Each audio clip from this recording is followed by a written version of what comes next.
Good morning everyone. श्रीमती Mohardevi Tapadia girls college Jaswantgarh के इस यूट्यूब चैनल में आप सभी का बहुत बहुत स्वागत है।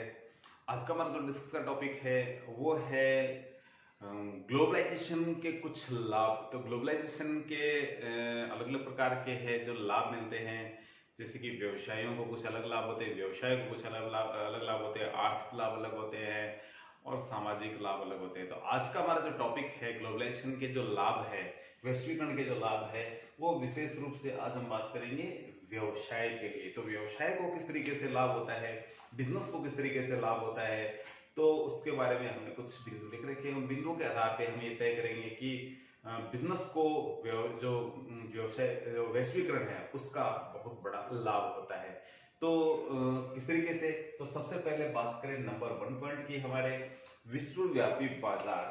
तो वैश्वीकरण के माध्यम से जो बाजार होता है वो वैश्विक हो जाता है, नहीं पूरे समस्त, जैसे अपन विश्वव्यापी यानी संपूर्ण देशों के साथ ये फैल जाते हैं। संपूर्ण यानी क्या मतलब धरती पे यदि व्यापार खुले रूप में होने लग जाता है, तो बाजार है जो किसी एक देश में संकुचित नहीं रहकर और समस्त देशों में फैल जाता है किसी भी चीज का। तो इस तरीके से सबसे बड़ी इसकी चीज यही है कि जो बिजनेस है वो केवल किसी एक जगह नहीं रुकता है, एक जगह नहीं ठहरता है, संपूर्ण दुनिया में है जो उसका फैलाव है जो होने लगता है। इसका फायदा सभी देशों को होता है, किसी एक देश की बात नहीं कर रहे हैं हम, सभी देशों को इसका है जो फायदा होता है, चीजें अच्छी मिलती है, गुणवत्ता वाली मिलती है।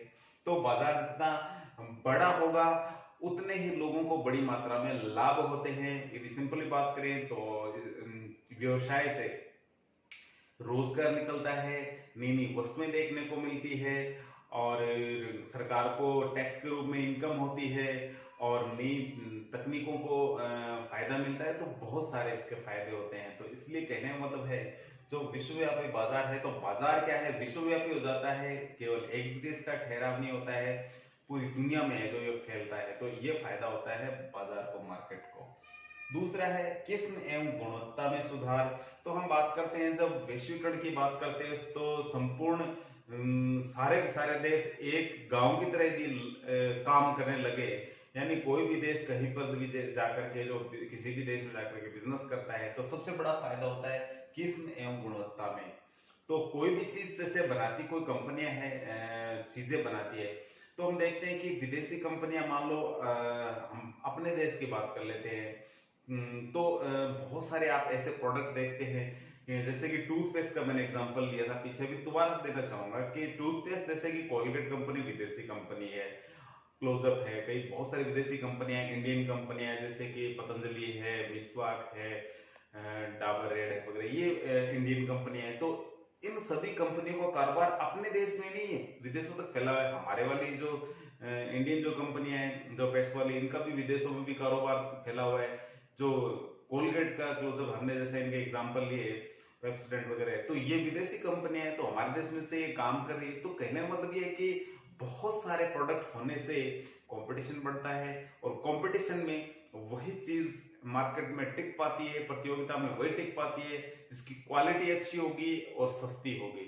तो सबसे बड़ी बात ये होती है किस गुणवत्ता में सुधार है, जो किसकी वजह से आता है, कंपटीशन की वजह से आता है। तो जब ग्लोबलाइजेशन की बात आती है, वैश्वीकरण की बात आती है, तो इसमें जो वस्तुएं हैं उनमें कंपटीशन की वजह से प्रत्येक कंपनी क्या करती है, अपने माल को बहुत उच्च क्वालिटी का बनाने का प्रयास करती है, सस्ता बनाने का प्रयास करती है और ज्यादा से ज्यादा लोगों में अपना है जो विश्वास बनाने का प्रयास करती है। तो इसलिए ये है जो किस्म गुणवत्ता में बहुत बड़ी मात्रा में जो इससे कि फायदा होता है, सुधार होता है। नेक्स्ट यदि बात करें तो वो है वृहद आकार, यानी बहुत बड़ा आकार है। तो बिजनेस लगातार बढ़ता है, यानी किसी एक चीज की बात करें, जैसे मान लो यदि हम बात करते हैं किसी भी प्रोडक्ट की बात कर लेते हैं, चिप्स की बात कर लेते हैं, खाने वाले जो आइटम है चिप्स, तो उसका बाजार है, यदि एक देश बनाता है तो वो अपने देश तक सीमित रखेगा, लेकिन अन्य देशों में जब वो फैलाता है अपना व्यापार, बिजनेस फैलाता है, इसको ग्लोबलाइजेशन के अंतर्गत ये चीज आती है, तो फिर वो बहुत बड़े स्तर पे पहुंच जाता है। और जब बड़े स्तर पे काम होता है तो जो बड़े स्तर की जो बचतें होती है वो भी बहुत ज्यादा होती है। ठीक है, तो इस तरीके से एक व्यक्ति है, सपोज करिए 1 करोड़ कोई पीस बनाता है किसी चीज के, ठीक है, 5 रुपए वाली सपोज करिए, हम सिंपल एग्जांपल लेते हैं, जैसे टॉफी आती है 5 रुपए वाली, और उसमें यदि 1 रुपया यदि किसी व्यवसायी को खर्चा निकाल करके बचता है, तो यदि वो व्यक्ति 1 करोड़ चीज बनाता है, तो 1 रुपए पर चीज पे यदि निकाला जाए तो 1 करोड़ यदि प्रॉफिट हो जाएगा।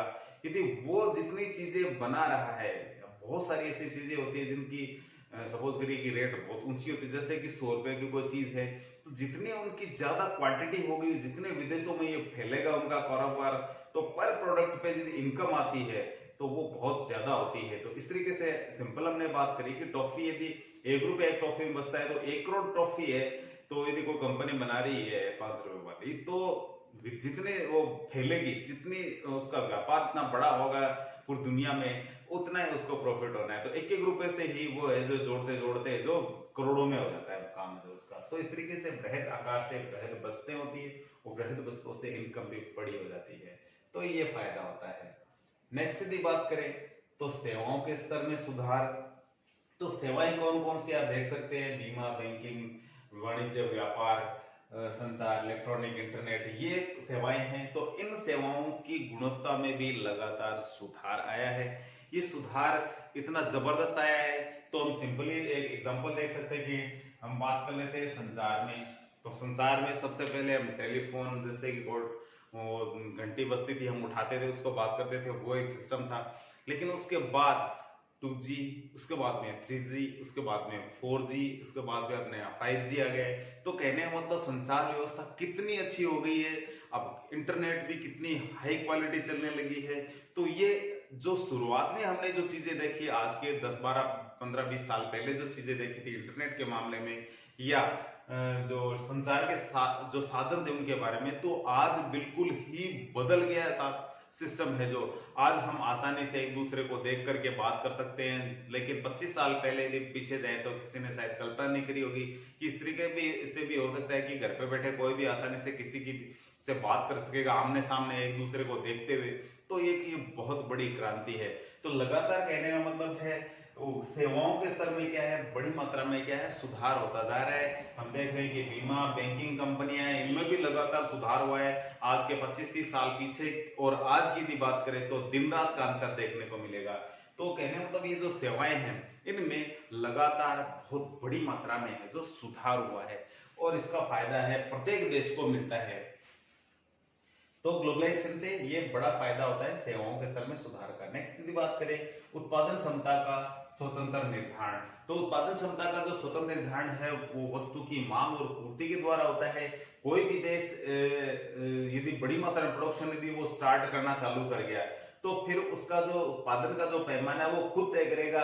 अदरवाइज वो उसकी जहां भी देखते हैं कि सरकारें तय करती है बहुत सारी, या जो मार्केट इंटरनल जो मार्केट होता है वो तय करता है। लेकिन जब ग्लोबलाइजेशन की बात आती है तो यहाँ ऐसा कुछ नहीं होता है। यहाँ व्यक्ति स्वतंत्र होता है, कितना उसको माल बेचना है, कहाँ कहाँ बेचना है, वो मार्केट की मांग और पूर्ति को देखते हुए उस चीज का निर्धारण करता है कि मेरे को इतना प्रोडक्शन करना है, इस पे मेरे को इतना फायदा होगा। तो स्वतंत्र है जो उत्पादन निर्धारण है जो हो जाता है। क्यों? क्योंकि ये जो स्वतंत्र उत्पादन निर्धारण है वो बाजार की दो शक्तियां हैं जिसको मांग और पूर्ति कहते हैं, तो इनके द्वारा ही होता है। बात करें नेक्स्ट पॉइंट की, तो वह प्रौद्योगिकी में सुधार यानी तकनीकें। तो हम देखते जा रहे हैं कि लगातार नई नई टेक्नोलॉजी आ रही है, नई नई तकनीक आ रही है व्यवसाय में, और जो काम आज के 30 साल 40 साल पूर्व में होता था, उसके बजाय आज यदि किसी व्यवसाय में जाकर के देखते हैं, किसी कारखाने में भी जाकर के देखते हैं, तो वहां बहुत सारी नई नई अत्याधुनिक मशीनें आ गई है जो ज्यादा सेफ्टी है, ज्यादा सुरक्षित है, और बड़ी मात्रा में कम लागत में बड़ी मात्रा में प्रोडक्शन करने वाली ऐसी ऐसी तकनीकें आ गई है। तो कहने का मतलब है इनका हमें बहुत बड़ी मात्रा में जो फायदा मिला है। लेकिन ये सब है जो ग्लोबलाइजेशन की वजह से हुआ है। क्यों? क्योंकि तकनीकें ये तो है नहीं कि कोई एक ही देश बनाता है, एक देश दूसरे देश को बेचता है, वो किसी अन्य को बेचता है। इस तरीके से जो पूरी दुनिया में है जो तकनीकें एक से दूसरे के पास जाती है, एक दूसरे से बेचा जाता है, एक देश दूसरे देश को तकनीकें बेचता है और उसका वो पैसा कमाता है, और वो तकनीक यूज लेकर के आगे पैसा कमाता है। तो ये भी बड़ा फायदा हुआ है पूरी दुनिया को। नेक्स्ट है विपणन में श्रेष्ठताएं। तो यानी मार्केटिंग, बेचने के लिए जो प्रयास किए जाते हैं उसको मार्केटिंग कहते हैं, विपणन कहते हैं। तो विपणन की लगातार है जो बढ़ा है, क्यों? क्योंकि जब व्यापार बढ़ेगा, बिजनेस बढ़ेगा, तो मार्केटिंग स्किल्स है वो भी बढ़ेगी। तो इसका जो फायदा है पूरी दुनिया को हुआ है, तो ये भी एक अच्छी चीज है। श्रम संबंधों में सुधार। तो सभी दुनिया जानती है कि प्रोडक्शन कौन करता है? श्रम ही करता है। कोई कंपनी, फैक्ट्री का कम मालिक या मैनेजर आकर कभी कारखाने में जो प्रोडक्शन नहीं करता।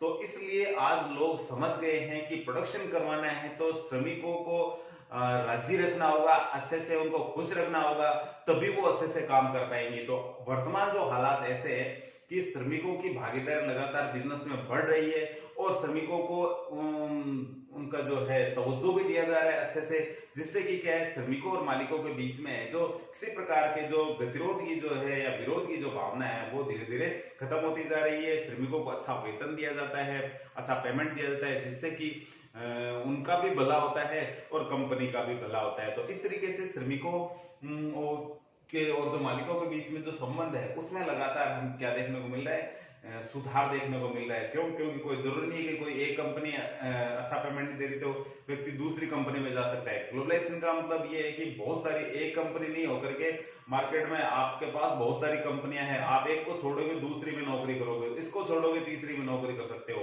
तो इस तरीके से जब लेबर छोड़ छोड़ के इस तरीके से कंपनियों में जाएंगे तो प्रत्येक कर्मचारी, प्रत्येक कंपनी का जो मालिक है, अधिकारी है, वो ये थोड़ी चाहता है कि उसके जो कर्मचारी है यहाँ काम करके दूसरी जगह जाए। तो क्यों? क्योंकि जब भी कोई कर्मचारी आता है उसको थोड़ा काम सिखाया जाता है, उसके बाद में उससे काम लिया जाता है। लेकिन जैसे उसको सिखाया जाता है फिर वो छोड़ के जाने को कहता है। क्यों? क्योंकि तनख्वाह कम है।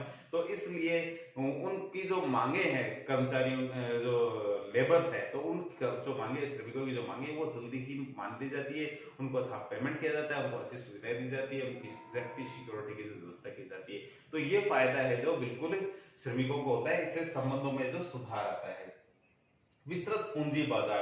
पूंजी बाजार की बात करें तो लंबी अवधि के जो लेन देन होते हैं वो पूंजी बाजार में होते हैं। अंश बाजार, बॉन्ड बाजार, डिबेंचर वगैरह, तो ये इनका जो मार्केट है ये ग्लोबलाइजेशन की वजह से और भी ज्यादा बढ़ा है।